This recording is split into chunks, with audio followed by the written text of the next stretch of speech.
സംഘടിപ്പിക്കുന്ന ഈ യൂത്ത് ഫെസ്റ്റിവലിലെ പ്രത്യേക പരാമർശം വേണ്ടുന്ന ഒരു ഇനമാണ് നമ്മൾ അടുത്തായിട്ട് കാണാൻ പോകുന്നത്. മലയാളി മംഗ. എല്ലാവർക്കും സ്വാഗതം.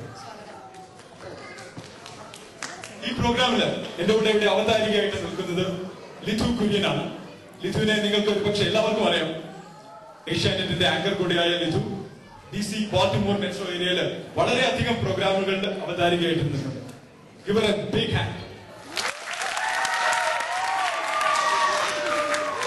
Thank you, Premchand, for that beautiful welcome. വാഷിംഗ്ടണിലെ എല്ലാ മലയാളി പരിപാടികൾക്കും മുൻനിരയിൽ നിന്ന് പ്രവർത്തിക്കുന്ന പ്രേംചന്ദിനെ പ്രത്യേകിച്ച് ഇൻട്രൊഡ്യൂസ് ചെയ്യുന്നില്ല. So let's get to the program. Thank you. ലിഥു, അപ്പോൾ നമ്മൾ ഈ മലയാളി മംഗ എന്ന് പറയുന്ന പ്രോഗ്രാം കൊണ്ട് ഉദ്ദേശിക്കുന്നത് എന്താണ്? ഇതിന്റെ ഒബ്ജക്റ്റീവ് എന്താണ്? നമ്മൾ ഈ പ്രോഗ്രാമിൽ നിന്ന് ഓഡിയൻസിന് എക്സ്പെക്ട് ചെയ്യേണ്ടത്? മലയാളി മംഗ എന്ന ഈ പ്രോഗ്രാം കൊണ്ട് നമ്മൾ ഉദ്ദേശിക്കുന്നത് മലയാളി വനിതയുടെ കഴിവും അറിവും പ്രസൻസ് ഓഫ് മൈൻഡും വ്യക്തിത്വവും മാറ്റെടുക്കാനുള്ള ഒരു വേദിയാണ്. ഇതിനോടൊപ്പം തന്നെ മലയാളി തനിമ പ്രതിഫലനം ചെയ്യുന്ന ഒരു വേദി കൂടിയായിരിക്കും ഇത്. ഓക്കെ, അപ്പൊ മൊത്തത്തില് മലയാളി വനിതകൾ അവരുടെ ഗ്രേസും അവരുടെ ശാലീനതയും അവരുടെ കഴിവുകളും എല്ലാം പ്രദർശിപ്പിക്കുന്ന ഒരു വേദിയായിരിക്കും ഈ മലയാളി മംഗയ്ക്ക് വേണ്ടി ഞങ്ങൾ ഒരുക്കിയിരിക്കുന്നത്. അപ്പൊ നമുക്ക് അതിന്റെ നിയമാവലികളിലേക്ക് പോകാം. എത്ര റൗണ്ട്സ് ഉണ്ടാവും? എന്താണ് ഇതിന്റെ റൂൾസ്?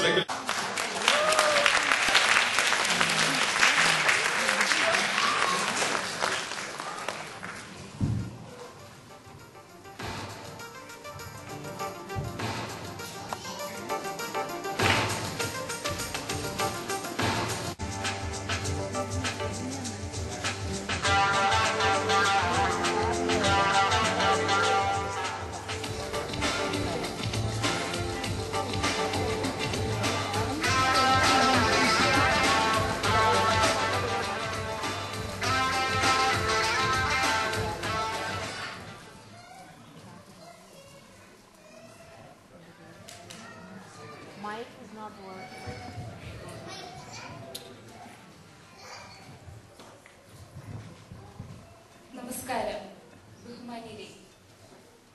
ഐക്യ കേരള പിറവിയുടെ 50ാം വാർഷികം ആഘോഷിക്കുന്ന ഈ വേളയിൽ നിങ്ങൾക്കേവർക്കും എന്റെ വിഷു ആശംസകൾ.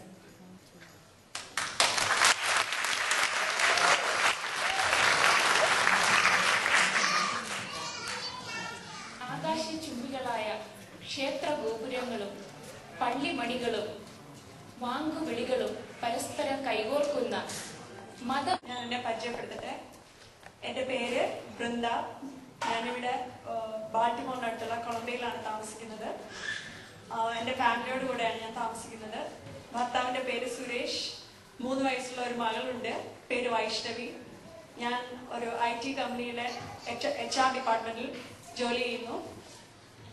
പിന്നെ നാട്ടിലെ എൻ്റെ വീട് കൊല്ലത്താണ്, ഭർത്താവിൻ്റെ വീട് പത്തനംതിട്ട.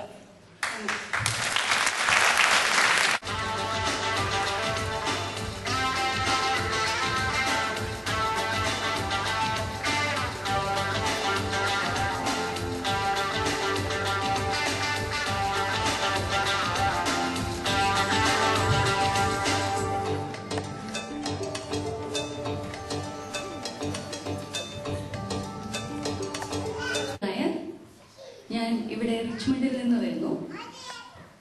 ഞാൻ കുടുംബസമേതം റിച്ച്മണ്ടിൽ താമസിക്കുന്നു. ഭർത്താവ് രതീഷ് നായർ. ഞങ്ങൾ രണ്ടുപേരും കമ്പ്യൂട്ടർ മേഖലയിൽ വർക്ക് ചെയ്യുന്നവരാണ്. ഒരു മോനുണ്ട്, പ്രണവ്, 3 വയസ്സ്. എനിക്ക് കലാകായിക പ്രവർത്തനങ്ങളിൽ വളരെ താല്പര്യമുണ്ട്. ഗാനം, നൃത്തം, നാടകം ഇവയൊക്കെ വളരെ ഇഷ്ടമുള്ള കാര്യമാണ്. പിന്നെ ഇത്രയും മലയാളികൾ ഇവിടെ കൂടിയിരിക്കുമ്പോൾ മഹാകവിയുടെ ചെറിയ കാവ്യശകലം ഓർത്തുപോവുകയാണ്. ഭാരതം എന്ന് കേട്ടാലോ തിളയ്ക്കണം ചോര നമുക്ക് ഞരമ്പുകളിൽ, കേരളം എന്ന് കേട്ടാൽ അഭിമാനം. കൊണ്ട് നമ്മൾ ഇംപ്രൂവ് ചെയ്യുന്നതായിരിക്കും. 3 മിനിറ്റാണ് ഓരോ കോntestantനും നമ്മൾ കൊടുക്കുന്നത് അല്ലേ? അതെ. അപ്പോ ഒരു കോntestant 3 മിനിറ്റ് കിട്ടും. പാട്ടാവാം, ഡാൻസ് ആവാം, നമുക്കറിയില്ല എന്താണ്. ബുദ്ധിമാന്ദ്യം സംഭവിച്ച ഒരു കുഞ്ഞ് എന്നും ഏതൊരമ്മയുടെയും നെഞ്ചിലെ എരിയുന്ന ഞെരിപ്പോടാണ്. ബുദ്ധിമാന്ദ്യം സംഭവിച്ചു എന്നതിന്റെ പേരിൽ ഒരു പിഞ്ചു പെൺകുട്ടി സമൂഹത്തിൽ അനുഭവിക്കേണ്ടി വരുന്ന യാതനകളിൽ മനംനൊന്ത് ആ കുഞ്ഞിനെ കരുണയോടെ കഴുത്തു കൊല്ലേണ്ടി വരുന്ന ഒരമ്മയുടെ നിസ്സഹായ അവസ്ഥയാണ് ഞാനിവിടെ അവതരിപ്പിക്കാൻ പോകുന്നത്. കണ്ടാലും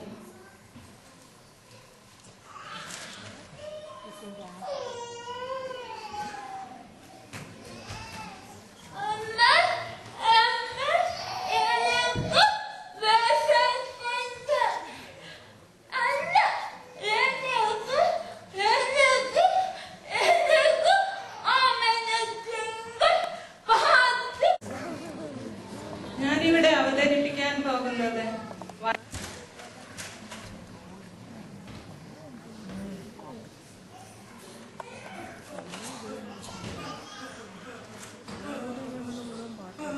എന്താ ഇവിടെ ഒരാൾക്കൂട്ടം?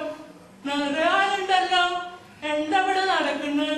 നിങ്ങളെല്ലാരും എന്റെ സംഗീത മത്സരം കാണാൻ വന്നിട്ടാ? എടാ മോനെ, നീ ആ മ്യൂസിക് ഒന്ന് വെച്ചാ. എന്റെ മക്കള് പറയാണ് ഇവിടെ വന്ന് സംഗീതത്തിൽ പങ്കെടുത്ത കൈ നിറയെ സമ്മാനം കിട്ടുന്നു. അപ്പൊ ഞാൻ വിചാരിച്ചൊന്ന് നോക്കാന്ന്. മോനെ, നീ ആ പാട്ടൊന്ന് വെച്ചാ. ആ അടിപൊളി പാട്ട് തന്നെ ആയിക്കോട്ടെ. എന്താണ്? എന്റെ കൽബ.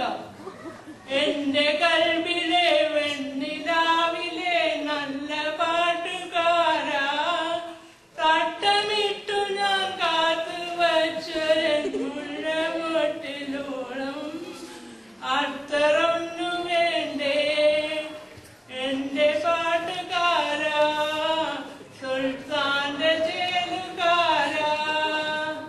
അത്രയും മതിയല്ലേ? ഇത്രയും മതി എന്ന് വിചാരിക്കുന്ന ഒരു സമ്മാനം കിട്ടാൻ. ഈ ഞാൻ പോട്ടെ, പിന്നെ കാണാം.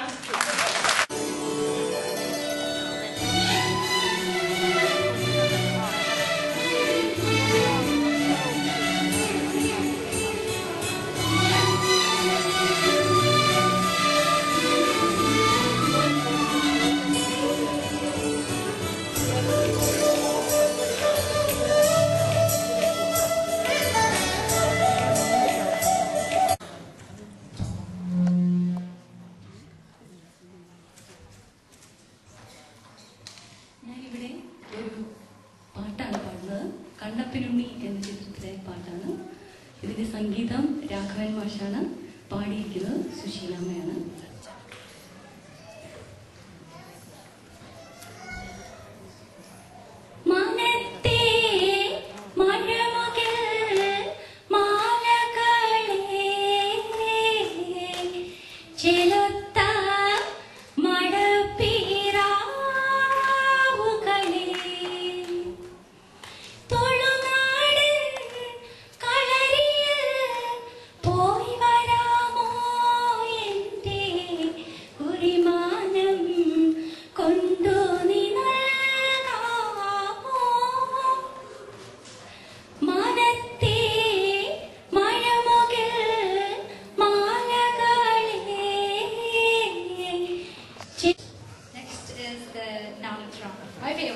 Your favorite, right?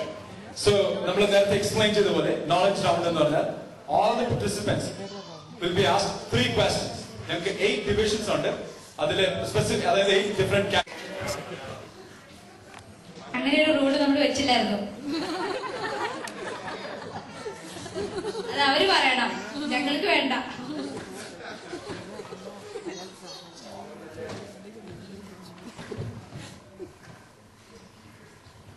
ചരിത്രം ആണ് പുള്ളിക്കാർക്ക് കിട്ടിയിരിക്കുന്ന category.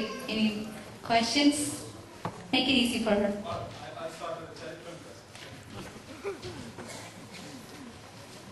Once again, $1 million questions, right? 3 questions, they get, I don't know what they get. So, ചരിത്രം, ആദ്യത്തെ ചോദ്യം. ഫോർവേഡ് റെഡി ആണോ? ടെൻഷൻ ഉണ്ടോ? തെറ്റിപ്പോയ പ്രശ്നമുണ്ടോ? പ്രശ്നമുണ്ട്. ആദ്യത്തെ ചോദ്യം, കേരളീയനായ ആദ്യ ഇന്ത്യൻ വിദേശകാര്യ സെക്രട്ടറി. ക്വസ്റ്റ്യൻ ഞാൻ ഒന്നുകൂടെ റിപ്പീറ്റ് ചെയ്യാം. കേരളീയനായ ആദ്യ ഇന്ത്യൻ വിദേശകാര്യ സെക്രട്ടറി. ക്ഷമിക്കണം, അറിയില്ല. റാണി വളരെ ക്ലവറായിട്ട് ഹാൻഡിൽ ചെയ്തല്ലേ? ബീറ്റിംഗ് അറൗണ്ട് ദ ബുഷ് ഒന്നുമില്ല. അറിയില്ലെങ്കിൽ നേരെ സ്ട്രേറ്റ് ഫോർവേഡ്.